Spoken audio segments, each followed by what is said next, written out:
He comes back to Croatia whenever he can.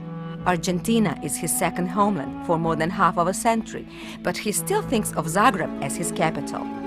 And he gave it his fortune, the biggest collection of dolls in national costumes in the world. At the age of 94, Ljeposlav Perinic visits the tourist center where they are shown. He remembers the funeral of the popular Croatian leader Stjepan Radic in 1928.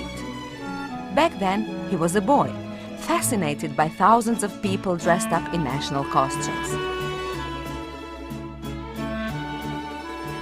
Many years later, in Buenos Aires, his two daughters got a present from Croatia, a doll dressed up like this. They asked, "Daddy, do other nations also have national costumes?" And he came to an original idea, to ask some national leaders to send him a doll. Surprisingly, it worked. The first answer came from the First Lady of Mexico, Eva Samano.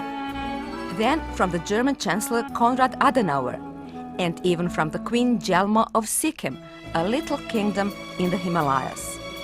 Not everybody understood the funny request. French President Charles de Gaulle refused him. David Decaux, President of the Central African Republic, wrote that there were no dolls in his country. But most sovereigns sent a nice letter and a doll. All of them are now given to the Ethnology Museum in Zagreb, where they are being preserved for a future exposition.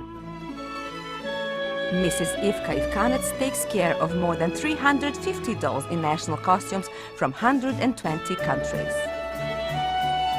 There are many funny stories about the dolls. When Indira Gandhi paid an official a visit to Argentina, she brought two gifts, one for the president and other for Mr. Perinic.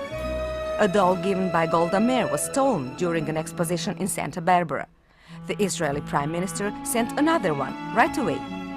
Russian President Nikolai Podgorny donated 15 dolls, one for each Soviet Union republic.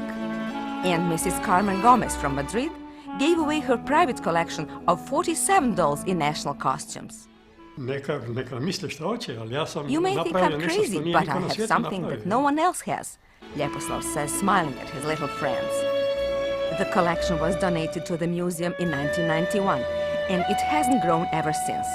But you never know when the owner might restart writing letters to other kings. The King of Dolls also has a web page in English, Spanish, Russian and Croatian, just in case you cannot visit his little kingdom in Zagreb. I'm Darja Marjanovic of the Croatian TV for the CNN World Report.